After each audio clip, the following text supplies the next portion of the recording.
Hey friends, what's up? Happy Friday. You made it not only through another day, you made it through a full week of quarantine. Good job. Fist bump.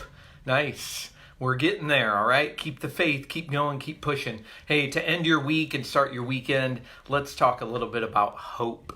I want to talk about that word hope for a few minutes. You know, we're always hoping for stuff. Sometimes we're just hoping for all sorts of little things. You know, we're hoping that, come on, Padres win the World Series. You lucky Cubs fans, your a long-awaited dream finally got to come true. Padres fans are still waiting.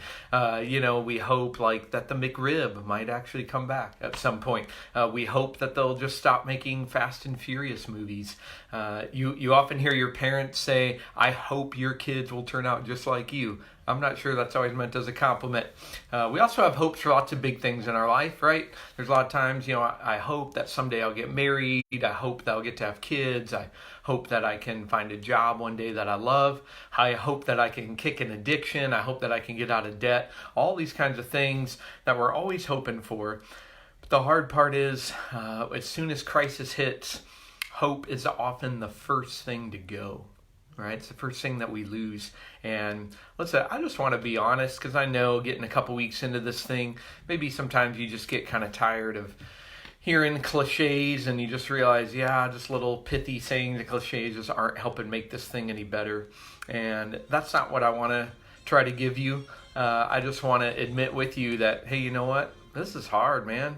This is hard. A lot of feelings are gonna come up, and I just want you to know that they're all valid. They're all okay. Fear is gonna come. Anxiety comes in the middle of this that we're going through. Anger. You can be angry. It's okay to feel some anger at stuff.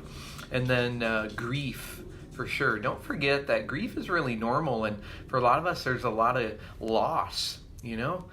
For me, I have to grieve not getting to see my son at his job at college at spring training, or get to see him walk in college graduation, and the vacation that we had planned just 2 weeks ago, our first one in a while. All sorts of stuff. And I know others of us, we're grieving the loss of jobs and just the loss of normal life, and then obviously with all the health stuff as well. So listen, I just want you to I just want you to hear me say, those feelings are all normal. They're valid. You can feel them. I'm not going to be able to say anything to you that just makes it go away. So it's okay. You can feel it. You can process it. But how do we land in the place of hope? And that's what I want to talk about. And listen, whether you believe in Jesus or not, let me tell you something that I think you'll love about him and respect about him, is that when he dealt with people, like he had a couple of friends who were really close friends, these two sisters, and they were grieving. They were angry and frustrated and sad, and a lot of things we feel right now because they actually lost their brother. He died. And what I love is who Jesus came to see him. You know what he did? He didn't yell at him and criticize him. He wasn't like, "Why are you being so sad? Why are you being so mad? Why are you giving up hope?" You know what he did? He grieved with them. And so if you don't believe anything else about Jesus, I just hope you know that in something like this, he just puts his arm around you and he grieves with you. I love that story out of him. But let's get back to hope, all right? And I just want to share with you, there's a great just kind of 2 sentences written by a guy who was struggling to find hope because he's in prison. We talked about prison yesterday. And this guy same guy, Paul, he's stuck in prison. A lot of reason not to have hope, but he penned these really good words. They're recorded in his letter to the Romans.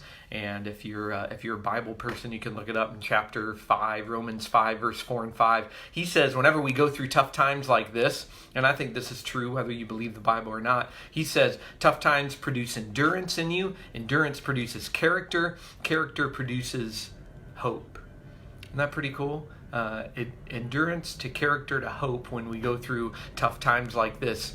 And there's a lot of movies talk about hope. I mentioned Shawshank Redemption yesterday, prison movie, speaking of Paul the prisoner. And Morgan Freeman in that movie, he says, hope is a dangerous thing. And it's interesting, right? Maybe it is a dangerous thing. I like the line, though, out of Hunger Games, whether you read the book or seen the movies, and they say, hope is the only thing stronger than fear. And I think that's right on. I think that's some good theology right there. Thank you to Hunger Games. Hope is the only thing stronger than fear. My favorite, though, would be from the Bible, from Paul's letter there. If you read on Romans 5, 4 and 5, he says, you'll go from endurance, character to hope. And he says, this hope will not disappoint you. This hope will not disappoint. That's a powerful promise. I think that's why we're afraid to hope. What if I get disappointed? Paul says when your hope is in God, it's never going to disappoint you. Because, he goes on, next sentence says, because we know how much God loves us. And so I just want you to know that about hope. If you've never heard the acronym before, I didn't come up with it, but I love it. HOPE, hold on, because pain ends. And that's a great view of what life is like with God. Hold on, pain ends. Doesn't mean this life's easy, but pain ends in seasons in this life, and we will get to a new season, and it definitely can end in our next life with Him. So here's my challenge for you with hope. First, if you've ever been around New Break at all, especially at New Break OB, I can't help it. It's one of my favorite sayings, but I'm always challenging us that we got to be hope dealers. We got to be hope dealers.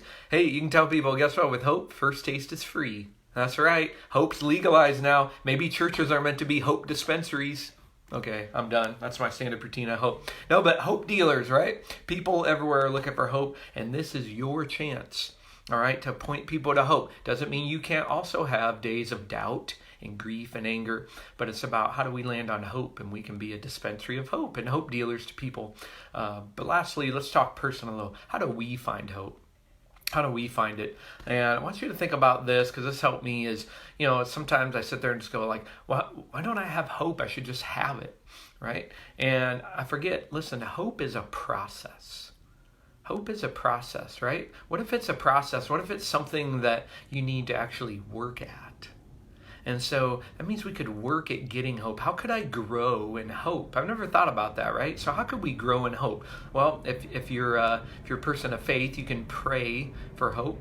Actually, even if you're not, you can ask God for hope, and He'd love to answer that for you. You can pray and say, God, give me hope where I don't have hope, because He loves to do that. You can do more things that give you hope.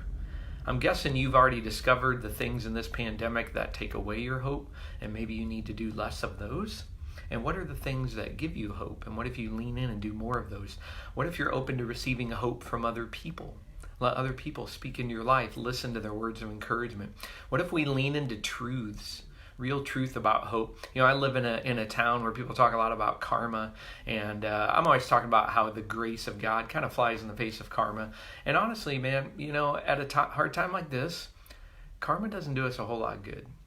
If karma is true, it's not helping anybody right now, all right? But hope in God and who God is, my faith is in a God who, I know this, He's always up to something bigger. He's always up to something bigger. Even when I can't see it, like right now I can't.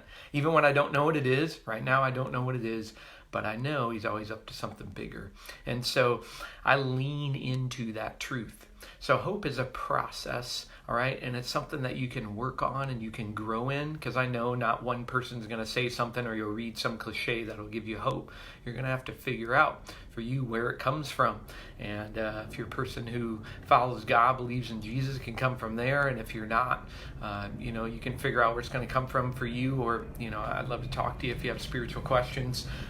Let me close, super quick story. But I was sitting with some guys at a great coffee shop near me. It's called New Break Coffee, no relation.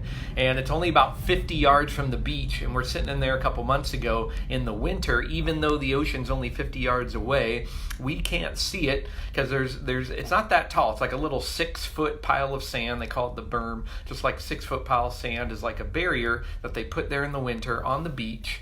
And we were just sitting there thinking, man, the beautiful ocean is right there 50 yards away, and I can't even see it because of this tiny little pile of sand.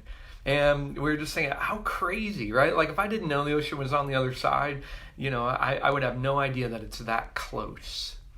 And so I just wonder if sometimes, even when what we're sitting in, and listen, I don't know how long the pandemic's going to go on.